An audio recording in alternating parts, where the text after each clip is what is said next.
Hyphae और mycelium में क्या अंतर है? हाइफी एक थ्रेड लाइक स्ट्रक्चर है और उसका जो पूरा जाल है उस हाइफी के, उसको हम माइसीलियम बोलते हैं। फंगस के अंदर हमें सेक्सुअल स्पोर्स भी देखने को मिलते हैं, oospore, zygospore, ascospore, basidiospore। तो ये एक बहुत ही अच्छा क्वेश्चन के फॉर्म में बन सकता है कि कौन सी फंजाई की लाइफ में डाइकैरियोफेज आता है या डाइकैरियन बनता है। वो हैं एस्कोमाइसिटीज और बेसिडियोमाइसिटीज। नीट की तैयारी में क्या लगता है? Practice practice practice. यहाँ हम करते हैं ढेर सारे क्वेश्चंस की practice practice and practice.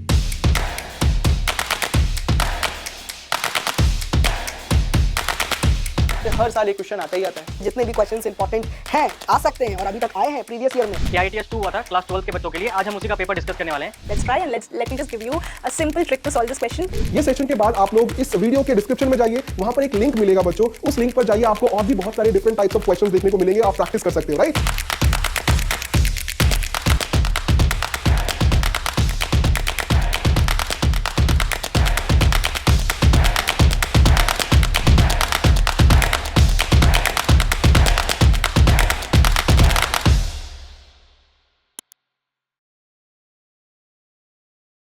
Hello what's up future doctors, कैसी चल रही है नीट की प्रिपरेशन? अब नीट के एग्जाम में कुछ ही टाइम बचा है, तो अब हमें इस कम समय में क्या करना है? अब हमें इस कम समय में ऐसे टॉपिक्स को पकड़ना है जिनको अच्छे से समझ के हम अपने इस कोर्स में कुछ अच्छा सा इंप्रूवमेंट कर सकें। जैसे किंगडम फंजाई टॉपिक जो बायोलॉजिकल क्लासिफिकेशन का है, ये बच्चों को बहुत कंफ्यूजिंग लगता है और इससे क्वेश्चन आने के चांसेस भी रहते हैं। तो चलिए हम किंगडम फंजाई को पढ़ते हैं, समझते हैं कि फंजाई से किस तरह के क्वेश्चन बन सकते हैं। सबसे पहले ना हम फंजाई के जनरल कैरेक्टरिस्टिक्स को समझेंगे कि जनरली फंगस बनी कैसे है, क्या क्या उसके पार्ट्स हैं, किस तरीके से फंगस दिखती है। अगर हम जनरल कैरेक्टरिस्टिक की बात करते हैं तो फंजाई किंगडम के अंदर जितने भी ऑर्गेनिजम्स हैं, ये सारे ऑर्गेनिज्म हेट्रोट्रॉफिक हैं। हेट्रोट्रॉफिक का मतलब है किंगडम फंजाई का कोई भी मेंबर अपना फूड नहीं बना सकता प्लांट्स की तरह, तो इनको फूड ना बाहर से ही ऑब्टेन करना पड़ता है। किंगडम फंजाई में ना हमें एक ग्रेट डाइवर्सिटी मिलती है इनकी मॉर्फोलॉजी में, इनके हैबिटेट में। अब एक वर्ड दे रखा है एनसीईआरटी में किंगडम फंजाई से रिलेटेड, वो है कॉस्मोपॉलिटन। फंजाई को ना एनसीईआरटी ने कॉस्मोपॉलिटन बोल रखा है। क्या मतलब होता है कॉस्मोपॉलिटन का? कॉस्मोपॉलिटन का मतलब होता है they are found everywhere. Fungi जो होते हैं ना, दे आर फाउंड एवरीवेयर। ये एयर में, वाटर में, सॉइल में, लिविंग ऑर्गेनिजम्स की बॉडी के अंदर, उनकी बॉडी के बाहर, हर पॉसिबल जगह पे हमारे अर्थ पर मिल सकते हैं फंजाई। तो इसलिए इनको क्या बोल दिया? इनको कॉस्मोपॉलिटन बोल दिया है। अच्छा, जनरली फंगस को रहना किस जगह पे पसंद होता है? अगर हम बात करें, फंगस मोस्टली प्रेफर करती हैं वार्म प्लेसेस और ह्यूमिड प्लेसेस, यानी इनको मॉइस्चर पसंद है, इनको ह्यूमिडिटी पसंद है, इनको वार्मथ पसंद है। एक्सट्रीम कोल्ड प्लेसेस या एक्सट्रीम ड्राई प्लेसेस फंगस को नहीं पसंद होती हैं। फंगस जो होती है ना, जनरली मल्टी सेलुलर होती हैं, फिलामेंटस होती हैं, बट इसमें भी एक एक्सेप्शन है, याद रखना है। वो एक्सेप्शन है ईस्ट, जो कि यूनिसेलुलर फंजाई होती हैं, राइट? फंगस की बॉडी की अगर हम बात करते हैं तो इनकी बॉडी थ्रेड लाइक स्ट्रक्चर से बनी होती है। इन थ्रेड लाइक स्ट्रक्चर को हम बोलते हैं हाइफी, और ये हाइफी का एक पूरा नेटवर्क बनता है, एक जाल बनता है, जिसको बोलते हैं माइसीलियम। तो फंगस की बॉडी बनी है ऐसे थ्रेड लाइक स्ट्रक्चर से। फंगस की बॉडी बनी है ऐसे थ्रेड लाइक स्ट्रक्चर से, और ये जब थ्रेड लाइक स्ट्रक्चर एक पूरा नेटवर्क बनाते हैं तो इस नेटवर्क को हम बोलते हैं माइसीलियम। हाइफी और माइसीलियम में क्या अंतर है? हाइफी एक थ्रेड लाइक स्ट्रक्चर है और उसका जो पूरा जाल है उस हाइफी के, उसको हम माइसीलियम बोलते हैं। अब हाइफी भी ना दो तरह के होते हैं, ये चीज हमें समझना है। दो तरह के कैसे हाइफी होते हैं? एक होते हैं सिनोसिटिक हाइफी, ये एसेप्टेट होते हैं, यानी इनमें कोई क्रॉस वॉल नहीं होती है, ये एसेप्टेट होते हैं। और एक और तरह के हाइफी हमें फंजाई में देखने को मिलते हैं जिनमें सेप्टा क्रॉस वॉल, यानी बीच में वॉल टाइप के स्ट्रक्चर होते हैं। फंगस की जो सेल वॉल होती है, देखो फंगस में भी सेल वॉल मिलती है प्लांट की तरह, बट फंगस की सेल वॉल प्लांट से बहुत अलग होती है in terms of chemical composition. Fungus की सेल वॉल में मिलता है काइटिन, जिसको फंगल सेलुलोज भी बोलते हैं, इसको हम फंगल सेलुलोज भी बोलते हैं।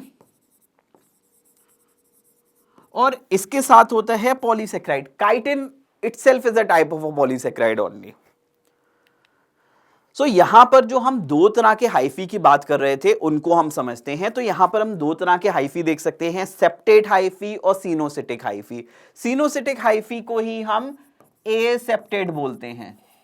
अब क्या अंतर है इस डायग्राम को देख के समझो। सेप्टेट हाइफी में देखो यहां पर बीच में ये क्रॉस वॉल दिख रही है, दीवार टाइप की दिख रही है, ये क्या है, इसको हम सेप्टा या फिर हम क्रॉस वॉल बोलते हैं। एक सेल और दूसरे सेल के बीच में क्या है, एक दीवार, एक पार्टीशन है, इसको सेप्टा बोलते हैं। और ये देखो न्यूक्लियाई हैं, और इन सेप्टा में ना पोर्स भी होते हैं, इन सेप्टा में पोर भी होते हैं ताकि एक सेल का साइटोप्लाज्म दूसरे सेल से कनेक्टेड रहे। दूसरे जो सिनोसिटिक हाइफी हैं, एसेप्टेट हैं, देखो इसमें कोई भी क्रॉस वॉल नहीं है, पूरा का पूरा हाइफी साइटोप्लाज्म और न्यूक्लियस से एक फिल्ड ट्यूब की तरह है। एक सेल और दूसरे सेल के बीच में कोई भी दीवार नहीं है। फंजाई हमने बात करी थी ऐसे बिगनिंग में, फंजाई हेट्रोट्रॉफिक होते हैं। ज्यादातर फंजाई क्या होते हैं, सेप्रोफाइटिक होते हैं। सेप्रोफाइटिक मतलब डेड एंड डिकेइंग मैटर से अपना फूड ऑब्टेन करते हैं। बहुत सारे फंजाई जो होते हैं वो पैरासाइट्स की तरह भी रहते हैं, जैसे कि एल्ब्यूगो कैंडिडा जो व्हाइट स्पॉट्स और मस्टर्ड कॉज करता है।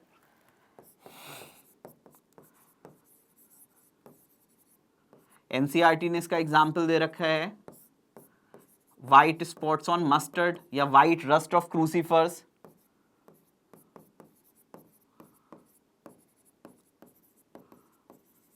सो फंजाई पैरासाइट भी हो सकती हैं, सेप्रोफाइट भी हो सकती हैं। उसके अलावा फंजाई सिम्बायोंट भी हो सकती हैं, यानी ये एक म्यूचुअली बेनिफिशियल रिलेशनशिप में भी कुछ ऑर्गेनिज्म के साथ रह सकती हैं। जैसे कि दो पर्टिकुलर एग्जाम्पल यहां बहुत इंटरेस्टिंग हैं। एक एग्जाम्पल है लाइकेंस का। लाइकेंस किस किस के बीच में रिलेशनशिप है, लाइकेंस एक म्यूचुअली बेनिफिशियल रिलेशनशिप है फंजाई प्लस एल्गी के बीच में। इसमें ग्रीन एल्गी या ब्लू ग्रीन एल्गी भी आ सकती है। उसके अलावा फंजाई का एक और रिलेशनशिप हमें प्लांट की रूट्स में देखने को मिलता है, इसको माइकोराइजा बोलते हैं। माइकोराइजा में फंजाई जो होती है ये रूट्स ऑफ हायर प्लांट्स, ये प्लांट्स की रूट जैसे जिम्नोस्पर्म और एंजियोस्पर्म की रूट्स में फंगस रहती है, एक म्यूचुअली बेनिफिशियल रिलेशनशिप के फॉर्म में।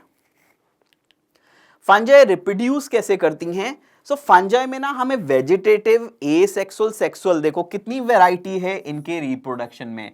वेजिटेटिवली भी रिप्रोड्यूस कर सकती हैं, asexually by producing asexual spore and sexually by producing sexual spores. सबसे पहले हम वेजिटेटिव रिप्रोडक्शन फंजाई में समझेंगे। तो फंजाई में ना फ्रेगमेंटेशन हो सकता है, जैसे अगर ये हाइफी है, सो ये हाइफी क्या है, ऐसे छोटे छोटे फिलामेंट्स में ब्रेक हो सकता है और हर एक फ्रेगमेंट से एक फंगस ग्रो कर जाएगी। सो जैसे स्पाइरोगायरा में पढ़ा होगा, फ्रेगमेंटेशन भी हमें फंजाई में देखने को मिलता है। फिजन भी हमें फंजाई में देखने को मिलता है, जहां पर सेल स्प्लिट कर जाते हैं। और बडिंग हमें बेकर्स ईस्ट, सेक्रोमाइसिस में देखने को मिलता है। तो ये क्या है, बर्ड्स।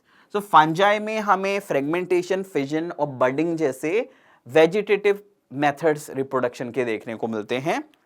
फंजाई में स्पोर्स भी बनते हैं, एसेक्सुअल स्पोर और सेक्सुअल स्पोर। सबसे पहले एसेक्सुअल स्पोर्स को समझते हैं। तो एसेक्सुअल स्पोर्स में आ गए जैसे स्पोरेंजियोस्पोर्स। स्पोरेंजियोस्पोर्स जो होते हैं ये एक स्पोरेंजियम के अंदर बनते हैं, जैसे ये स्पोरेंजियम है, इस स्पोरेंजियम के अंदर ये स्पोरेंजियोस्पोर्स बनेंगे। क्योंकि ये स्पोरेंजियम के अंदर बन रहे हैं तो ये बनते हैं एंडोजीनियसली, ये एंडोजिनस स्पोरेंजियोस्पोर हैं। स्पोरेंजियोस्पोर भी दो तरह के हो गए, जूस्पोर और एप्लेनोस्पोर। जूस्पोर्स जो होते हैं ये मोटाइल होते हैं और एप्लेनोस्पोर्स कैसे होते हैं, ये नॉन मोटाइल होते हैं। एक और तरह के हमें एसेक्सुअल स्पोर्स देखने को मिलते हैं, जैसे एस्कोमाइसिटीज में या ड्यूट्रोमाइसिटीज में, इनको कोनिडिया बोलते हैं। कोनिडिया जो होते हैं ये एक्सोजीनियसली बनते हैं, जैसे एक बीट्स की तरह ये ग्रो करते हैं। So these are conidia. Conidia कैसे बनते हैं, या कोनिडियोस्पोर भी बोलते हैं, ये किसी स्ट्रक्चर के अंदर नहीं बनते हैं, तो इनको हम एक्सोजेनस भी बोलते हैं, ये एक्सोजीनियसली डेवलप करते हैं। फंगस के अंदर हमें सेक्सुअल स्पोर्स भी देखने को मिलते हैं, oospore, zygospore, ascospore, basidiospore। oospore बनते हैं ओमाइसिटीज में, zygospores बनते हैं zyगोमाइसिटीज में, ascospores बनते हैं एस्कोमाइसिटीज में, और बेसिडियोस्पोर्स बनते हैं बेसिडियोमाइसिटीज में। ये क्या हैं? ये हैं सेक्सुअल स्पोर्स फंजाई के। अलग अलग ग्रुप ऑफ फंजाई में इस तरह के ये सेक्सुअल स्पोर्स बनते हैं। फंगस में सेक्सुअल रिप्रोडक्शन की ना 3 मेन स्टेजेस होती हैं, प्लाज्मोगेमी, कैरियोगेमी एंड मियोसिस। अब प्लाज्मोगेमी में क्या होता है? गैमीट्स जो हैं, फ्यूजन ऑफ गैमीट्स होता है। सो गैमीट्स जो होते हैं ये फ्यूज करते हैं। गैमीट्स क्या करते हैं? दे फ्यूज टुगेदर। सो गैमीट्स का यहां पर इनका प्रोटोप्लाज्म फ्यूज कर जाता है। फिर नेक्स्ट स्टेज आती है कैरियोगेमी। कैरियोगेमी में क्या होता है? इनका न्यूक्लियस फ्यूज कर जाता है। सो यहां पर फ्यूजन होता है न्यूक्लियाई का, फ्यूजन ऑफ न्यूक्लियाई। न्यूक्लियाई का फ्यूजन होता है कैरियोगेमी में। उसके बाद बन जाता है जाइगोट, और जाइगोट के अंदर होता है जाइगोटिक मियोसिस। जाइगोटिक मियोसिस के बाद बनते हैं ये मियोस्पोर्स, जो कि हैप्लॉइड होते हैं। So this zygote which is a 2n structure, it undergo meiosis. So fungi की लाइफ में सेक्सुअल स्टेज में क्या फेजेस होते हैं? प्लाज्मोगेमी, यहां पर क्या होता है? फ्यूजन ऑफ गैमीट्स होता है। उसके बाद होता है फ्यूजन ऑफ न्यूक्लियाई जो कैरियोगेमी है। फाइनली जाइगोट में मियोसिस होती है, इसके थ्रू मियोस्पोर्स बनते हैं। अब एस्कोमाइसिटीज और बेसिडियोमाइसिटीज में एक बहुत ही इंटरेस्टिंग चीज मिलती है। इनमें क्या होता है? अगर ये गैमीट्स हैं, ये गैमीट्स फ्यूज करेंगे यानी प्लाज्मोगेमी होगी। प्लाज्मोगेमी के बाद क्या होता है? कैरियोगेमी होती है। इनके केस में क्या होता है? एस्कोमाइसिटीज और बेसिडियोमाइसिटीज में ये जो स्टेज बनती है विथ 2 न्यूक्लियाई n+n, ये स्टेज ग्रो करती है और हर एक सेल में 2 न्यूक्लियस होते हैं। ये बन जाती है स्टेज जिसको बोलते हैं डाइकैरियोन या फिर डाइकैरियोफेज। सो ये एक बहुत ही अच्छा क्वेश्चन के फॉर्म में बन सकता है कि कौन सी फंजाई की लाइफ में डाइकैरियोफेज आता है या डाइकैरियोन बनता है। वो हैं एस्कोमाइसिटीज और बेसिडियोमाइसिटीज। इनके केस में प्लाज्मोगेमी के इमीडिएटली बाद कैरियोगेमी नहीं होती है। कैरियोगेमी काफी टाइम बाद होती है, उससे पहले एक डाइकैरियोफेज या एक डाइकैरियोन का फॉर्मेशन होता है। अब फंजाई के क्लासिफिकेशन को भी हम समझते हैं। फंजाई को क्लासिफाई करा गया है इनटू डिफरेंट क्लासेस। किस बेसिस पे क्लासिफाई किया गया है? Morphology of mycelium, spore formation का तरीका, फ्रूटिंग बॉडी, इन सब के बेसिस पे फंजाई को डिफरेंट क्लासेस में डिस्ट्रीब्यूट किया गया है। सो हम समझ लेते हैं किंगडम फंजाई को कैसे डिफरेंट क्लासेस में रखा है। किंगडम फंजाई में 2 तरह की फंजाई हो सकती हैं। एक ग्रुप है जिनमें sexual reproduction is not known. इनमें क्या होता है? सेक्सुअल रिप्रोडक्शन, इनमें सेक्सुअल रिप्रोडक्शन जो है, the sexual reproduction is known. इनमें सेक्सुअल रिप्रोडक्शन जो है वो नोन है। और दूसरे ग्रुप में क्या है? Sexual reproduction is not known. Sexual reproduction not known जिसमें है वो है ड्यूट्रोमाइकोटा यानी ड्यूट्रोमाइसिटीज। इनको इम्परफेक्ट फंगस भी बोलते हैं। They are known as the fungi imperfecti. और जिनके केस में सेक्सुअल रिप्रोडक्शन नोन है, इनको फर्दर क्लासिफाई किया गया है कि इनका माइसीलियम एसेप्टेट है या फिर इनका माइसीलियम सेप्टेट है। माइसीलियम अगर इनका एसेप्टेट है तो ये कहलाती है फाइकोमाइकोटा या फाइकोमाइसिटीज। इनको लोअर फंजाई भी बोलते हैं। इसमें आ जाती हैं ओमाइसिटीज, ओगेमस फंजाई, जाइगोमाइसिटीज जिनको कॉन्जुगेशन फंजाई बोलते हैं, एस्कोमाइसिटीज जिनको सेक फंजाई बोलते हैं, और बेसिडियोमाइसिटीज जिनको हम क्लब फंजाई के नाम से भी जानते हैं। अब इन सारी क्लासेस का एक बार हम कंपैरेटिव अकाउंट देख लेते हैं। सो फाइकोमाइसिटीज का जो माइसीलियम होता है वो सिनोसिटिक होता है और एसेप्टेट होता है। एस्कोमाइसिटीज, बेसिडियो, ड्यूट्रो में तीनों का माइसीलियम सेम होता है, it is branch and septate. Asexual spore की मैं बात करूं तो फाइकोमाइसिटीज में जूस्पोर और एप्लेनोस्पोर बनते हैं। एस्कोमाइसिटीज में कोनिडिया बनते हैं। बेसिडियोमाइसिटीज में जनरली एब्सेंट होते हैं। ड्यूट्रोमाइसिटीज में भी क्या बनते हैं, कोनिडिया बनते हैं। सेक्सुअल स्पोर फाइकोमाइसिटीज में ओस्पोर बनेगा या फिर जाइगोस्पोर बनेगा। एस्कोमाइसिटीज में एस्कोस्पोर, बेसिडियोमाइसिटीज में बेसिडियोस्पोर और ड्यूट्रोमाइसिटीज में ये एब्सेंट होता है। एग्जाम्पल की हम बात करेंगे तो इसमें आ जाएगा rhizopus, mucor and albugo phycomycetes के एग्जाम्पल। एस्को में penicillium, yeast, morel, truffle, aspergillus, claviceps and neurospora. Basidio में आ जाएगा puff ball, bracket fungi, agaricus, ustilago, puccinia. और ड्यूट्रोमाइसिटीज में आ जाएगा ऑल्टरनेरिया, कॉलिटोट्राइकम एंड ट्राइकोडर्मा। चलिए इससे रिलेटेड हम कुछ एग्जांपल्स, कुछ क्वेश्चंस को भी प्रैक्टिस करते हैं। क्वेश्चन है how many of the given organism show presence of dikaryophase. इसमें से कौन से ऑर्गेनिज्म में हमें डाइकैरियोफेज देखने को मिलता है। सो डाइकैरियोफेज हमें देखने को मिलता है, डाइकैरियोफेज हमें देखने को मिलता है एस्कोमाइसिटीज में और बेसिडियोमाइसिटीज में। एस्कोमाइसिटीज के एग्जाम्पल अब यहां पर हम देखेंगे तो पेनिसिलियम आ जाएगा, एस्परजिलस आ जाएगा। बेसिडियो का एग्जाम्पल है ओस्टिलेगो एंड मशरूम। सो कितने, ये जो 4 एग्जाम्पल हैं इसमें हमें क्या देखने को मिलेगा, इनमें हमें डाइकैरियोफेज देखने को मिलेगा। तो answer is going to be option C 4। 4 में हमें डाइकैरियोफेज देखने को मिलेगा। यहां पर है इस question, consider the following statement about deuteromycete. Deuteromycete से रिलेटेड ये स्टेटमेंट कुछ दे रखे हैं, हमें पता करना है which of the given statement are correct. So some member are saprophyte और पैरासाइट, ये बात ठीक है। ड्यूट्रोमाइसिटीज के कुछ मेंबर सेप्रोफाइट या पैरासाइट्स होते हैं। Large number of members are decomposer of litter and help in mineral cycling, ये बात भी ठीक है। Alternaria, Colletotrichum, Trichoderma are example of deuteromycetes, ये भी ठीक है। सो अगर हम देखेंगे सारे ही स्टेटमेंट क्या हैं, दे आर करेक्ट। ये question match the following type है, इस तरह का क्वेश्चन नीट में आने के बहुत चांसेस रहते हैं।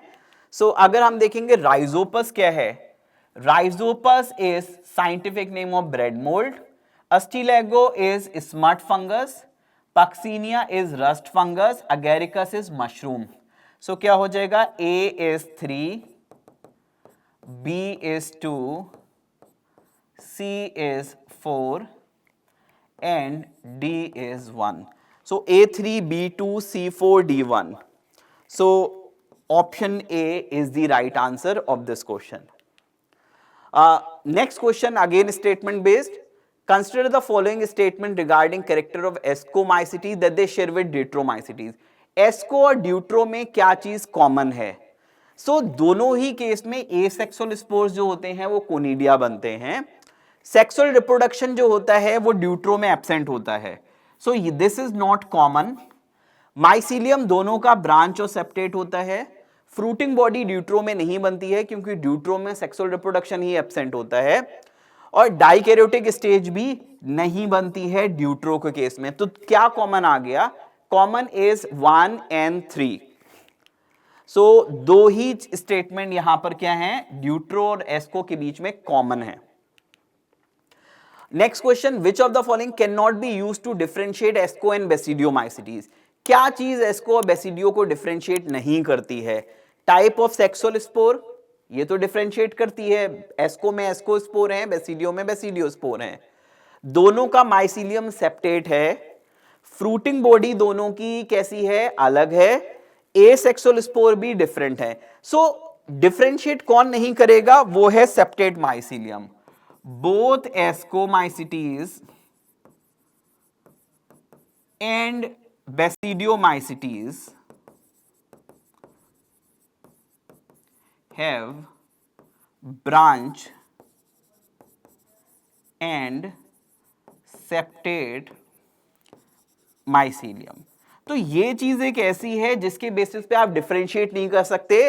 दिस इज कॉमन, ये दोनों में क्या है, ये दोनों में कॉमन है, तो इसको हम बेसिस नहीं कर सकते दोनों को डिफरेंशिएट करने का।